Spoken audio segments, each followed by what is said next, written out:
وإذا أتتك مصيبة تشجى بها فاذكر مصابك بالنبي محمد. عند الله سبحانه وتعالى نحتسب أخانا حبيبنا صالح بن عبد الله بن محمد بن صالح الحداد.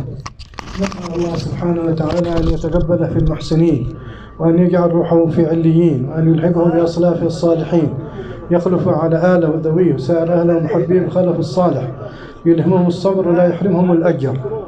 لا تبكيه فعلى الأحبة يقدموا.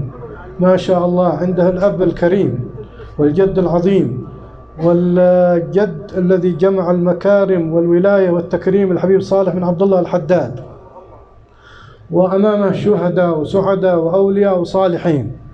فمن عنده مثل هذا الفرط الكريم لا يخشى عليه.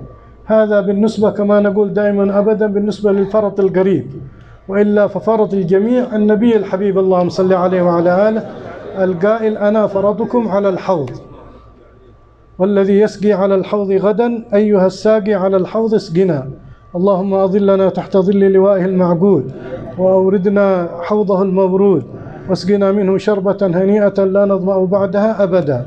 كما قال الأخ علي عن المذكور: شاب نشأ في طاعة الله، ونشأ في بيوت ولاية وعناية ورعاية على خير أحسن ما يرام، ثم ما ابتلي به من أمراض وأعراض، وإن عظم الجزاء مع عظم البلاء، ثم ما ختم له ما شاء الله بالخاتمة الحسنى ما شاء الله.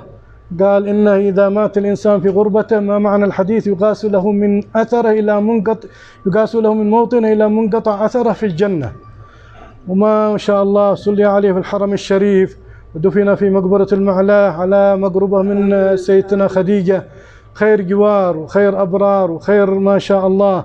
فالله سبحانه وتعالى يخلف علينا وعليكم وعلى المسلمين بخلف صالح، ولا يحرمنا وإياكم أجره، ولا يفتننا وإياكم من بعده.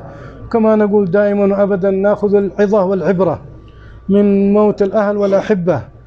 قال: قل للحزين الذي يبكي أحبته: ابكي لنفسك إن الركب مرتحل، فسوف تشرب بالكاس التي شربوا بها إن يكن نهل وإن عللوا.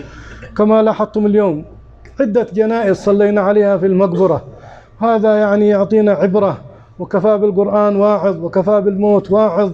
فلعل أن نتعظ ولعل أن ندكر، ولا حول ولا قوة إلا بالله العلي العظيم. نسأل الله سبحانه وتعالى أن يغفر لأخينا صالح، يتقبل في المحسنين ويخلفه خلف صالح. ونبدأ بالقصائد هذه. قال: إن الله سبحانه وتعالى ما معناه ينطق الشعراء بما يطابق الواقع، وما تكلموا من كلام فإنما هو ما شاء الله في ناس كرام ما شاء الله، أهل ولاية وعناية ورعاية. كما قال ابن مصطفى: عالم فاضل أبي ثم جدي، هكذا نسبتي إلى المختار. ما شاء الله بيوت ولاية وعناية ورعاية. نسأل الله أن يعيد علينا بركاتهم وأسرارهم وأنوارهم. رب فانفعنا ببركتهم، واهدنا الحسنى بحرمتهم، وأمتنا في طريقتهم، ومعافاتهم من الفتن. الحمد لله رب